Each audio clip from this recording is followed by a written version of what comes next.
Welcome back, guys. It's the Tightwad, and today we're going to learn about tape measures, or measuring tapes, or measuring tapes, whatever you want to call them. There are lots of different things that these guys will do that you probably don't know about. So let's get started. The first tip I'm going to share with you is, well, the tip of the tape measure. And several of our tips today are actually related to this tip. But the first one today is I'm going to talk about why there is slack in the tip. So you can see this is held on by 3 rivets on this one, 3 rivets on this one, and 2 rivets on this one. And they're all wiggly. And that's done by design. The reason is, if you're butting up against something, it pushes the tip in, so it gives you an accurate measurement. But if you're pulling against something, the width of this is going to throw your measurements off. So it's going to release just a little bit to still give you an accurate measurement going down the tape.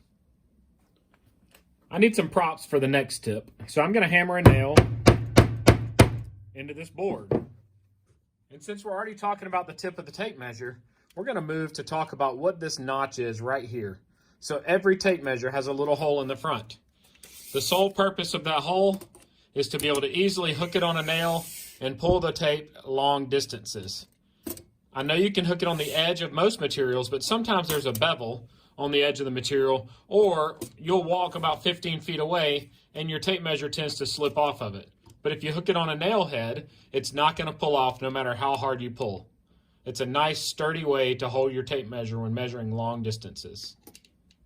Another cool thing I want to point out about measuring tapes is that, yes, it does say the length of the tape right here on the side, but sometimes that gets worn off or covered up with mud or paint.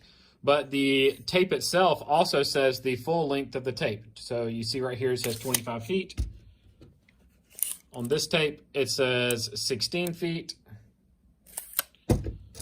And on this one it is another 25-foot tape. So all tape measure brands that I've found show within the first 3 inches the full length of the tape. I now want to talk about some of the markings that are common on measuring tapes. And I have a Stanley here and a DeWalt here, and they have very similar markings, the DeWalt having a few more.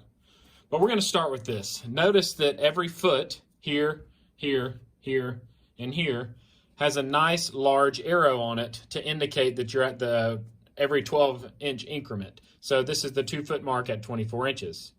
But there are also red numbers here. These red numbers start over at every foot. So after I get to 1 foot, it continues on 13, 14, 15, 16, 17, 18, 19, 20 to 24. But it also starts back over at 1. So for people who have more difficulty reading a tape measure, I now know that this mark right here is 1 foot and 7 inches. And the same applies if you go up to 3 feet. So here I have the 3-foot mark, and I can go to 3 feet, 7 inches, and then I can add a half, a quarter, an eighth, or a 16th. The next thing you might notice that there are numbers with a red rectangle on them on both tapes. And these are our 16-inch centers. So whenever building walls in most states, the code is 16-inch on center for walls. Meaning, if you start with your first stud here, your next stud will be at 16 inches, your next stud will be at 32 inches, and your next stud will be at 48 inches. Not only are the numbers red, but there are also arrows pointing exactly to where it would go. One of the lesser common markings on measuring tapes are the black diamonds. And notice this just beyond 19 inches. It's actually 19.2 inches. And then it's found again at 38.4 inches. And again at 56.6 or 57.6 inches, and so on, every 19.2 inches down the tape. The reason for this is that 19.2 inches in the United States is where floor joists go. So while studs are 16 inches on center, floor joists are 19.2 on center. Sounds like a very odd measurement, but there's a reason for it. The most commonly found boards in the United States are 8-foot long timbers. So if you divide 8 feet, which is 144 inches, by 5, you get 19.2. This DeWalt tape is my favorite measuring tape to use currently, and it's because it goes all the way down to the 1/8 of an inch. To learn how to read a tape measure, you first need to know that the inch marks go all the way across, And then there are 16 lines between each inch mark. So this is 1/16, 2/16, 3/16, 4/16, and so on. There are also a little bit longer lines that are 1/8 inch lines. So it's 1/8, 2/8, 3/8, 4/8, 5/8, 6/8, and so on. And then you go up to the next longer line and you have quarters. So 1/4, 2/4, 3/4, 4/4. And then the longest lines being the 1/2 inch marks. It's very easy to do math using a tape measure, and it's super easy to get half of a fraction.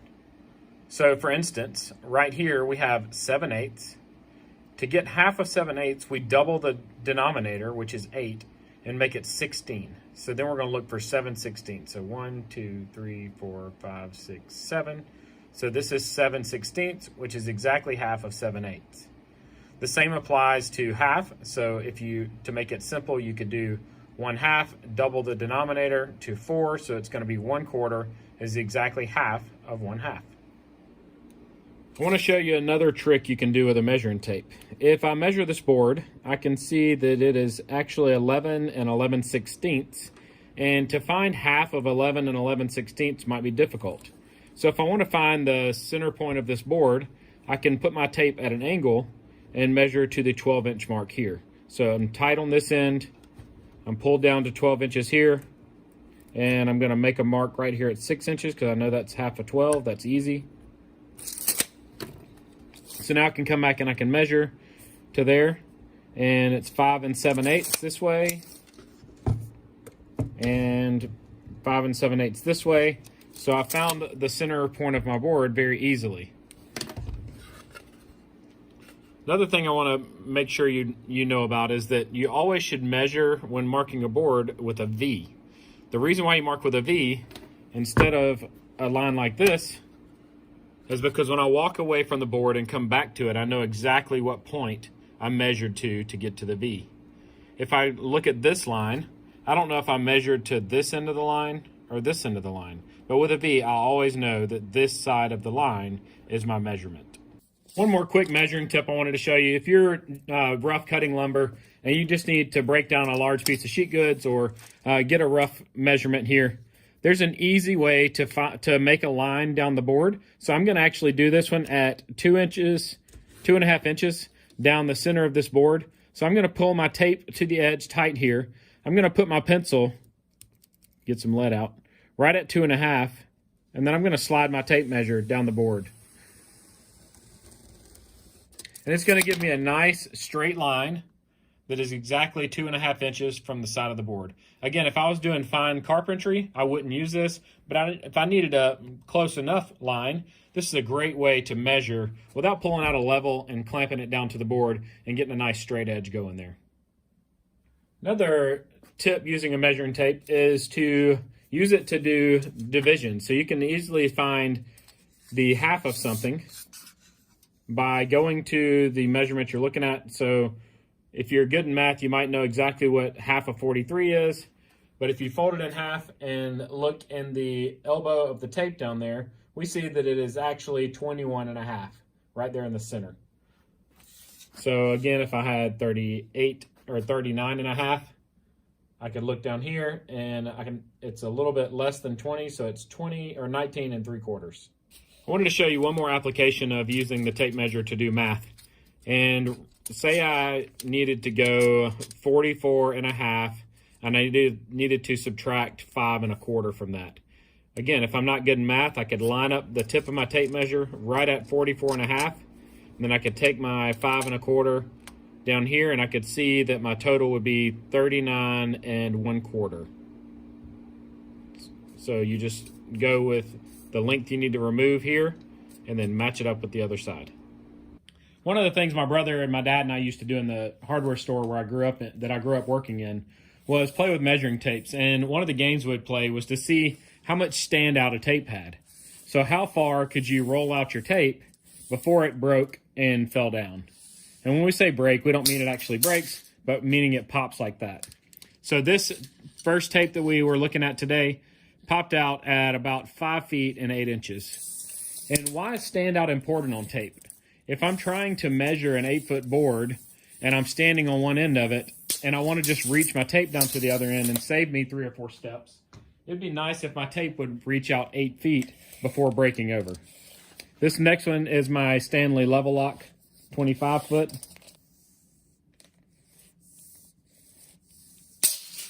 And it pops out at about 7 feet.